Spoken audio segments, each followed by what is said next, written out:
नमक गांव में एक सब्जी मार्केट रहता है। वहां हर प्रकार की सब्जियां वहां के व्यापारी बेचते हैं। उस गांव के लोग आकर वहां से ताजा ताजा सब्जियां खरीद कर ले जाते थे। उस गांव के किसान वो सब्जियां उगाकर उनके व्यापारियों को बेचते थे। उस गांव के पास में एक वाटरफॉल और उसके नजीक में एक तालाब रहता है। वहां पर बहुत सारे यात्री आते थे। वहां पर हर प्रकार के खाने की गाड़ियां स्टॉल लगे थे। बच्चों को खेलने के लिए पार्क, चढ़कर घूमने के लिए घोड़े भी थे। यात्री लोग वहां पर फोटो खींचकर खुश होते रहते हैं तो बच्चे घोड़े पर घूमकर पार्क में खेलकर मस्ती करते थे। उसके बाद वो पूरे यात्री वहां तालाब में बोटिंग भी करते थे। इससे बोट वाले की भी कमाई हो जाती थी। उस तालाब को नीलामी में बोली लगाकर जीतने वाले का नाम राजेंद्र था। राजेंद्र बहुत अच्छा आदमी था। वहां उसके तालाब में मछली पकड़ने वाले बोट यात्रियों को घुमाने वाले बोट वालों से ज्यादा पैसे नहीं लेता था। उसको फायदा नहीं हुआ तो भी चलेगा, सभी लोग खुशी और अच्छे से रहना करके सोचता था। पर उस गांव का सरपंच उससे एकदम उल्टा ही विरुद्ध था। उसका नाम महंती था। वो लालची और दुर्बुद्धि से भरा हुआ था। वो गांव की भलाई के बारे में कभी भी नहीं सोचता था। जो भी निधि मंजूर होकर आता था वो सब महंती ही दबा लेता था। वो बड़ा गुंडा रहने के कारण गांव के लोग उससे डरकर कुछ भी नहीं पूछते थे। एक दिन उसका दोस्त मुकुंद मुंबई से आकर उसको मिलता है। वो सब बताने के बाद सुनकर महंती, तो तुझे हमारे गांव में मॉल बांधने के लिए जगह चाहिए बस ना, वो मुझ पर छोड़ दे यार। एक हफ्ते के बाद तेरे को बढ़िया जगह दिखाऊंगा। ये काम करने के बदले में मुझे कितना देगा बोल, ऐसा कहता है मुकुंद। कितना क्या दूंगा, इस प्रोजेक्ट में तेरे को पार्टनर बना देता। मॉल होने के बाद फायदे से तुझे 40% भी हिस्सा दूंगा। पूरा पैसा मैं लगाऊंगा, ऐसा कहता है। महंती खुशी के मारे उठकर उसे गले लगा लेता है।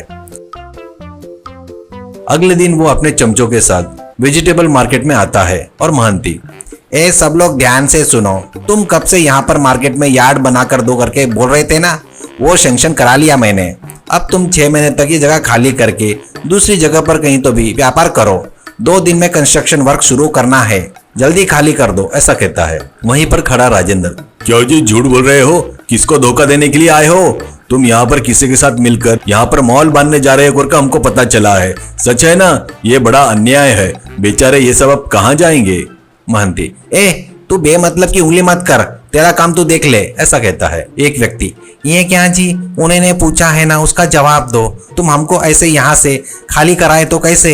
ये सच कह रहा है क्या, ऐसा कहता है। महंती, हाँ रे ये सच है। तो अब क्या, तेरे को कितना चाहिए बताओ, तुम्हारे मुंह पर पैसे मारता।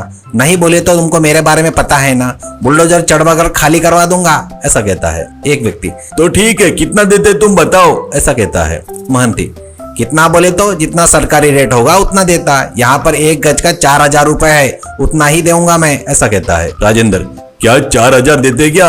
असल में मार्केट का रेट कितना है पता है क्या? 1 गज का 20,000 रुपए है। इतने कम में वो नहीं मानेंगे, ऐसा कहता है। महंती, ए तू बीच में कौन है रे? तुझे अच्छे से बताए तो समझ में नहीं आ रहा है क्या? ए बुलडोजर वाले को बुलाओ रे, अपने चमचों से कहता है। बस कुछ देर में बुलडोजर वहां पर आता है।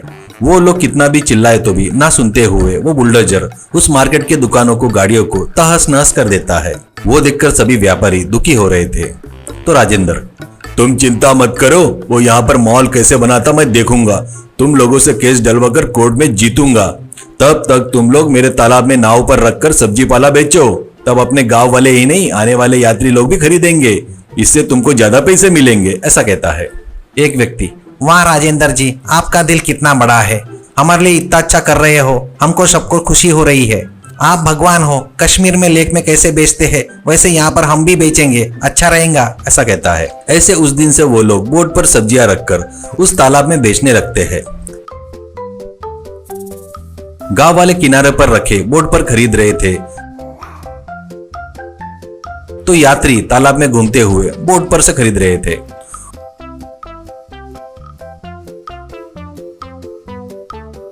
उनको मिलने वाले पैसों को देखकर व्यापारी बहुत खुश होते हैं। बाद में राजेंद्र कोर्ट में केस डालता है। वाद विवाद चलता है। कुछ दिनों बाद जज केस की पूरी तफसील करके महंती को जेल की सजा सुनाता है। वैसे महंती जेल में पत्थर फोड़ते हुए कैदी बनकर रह गया।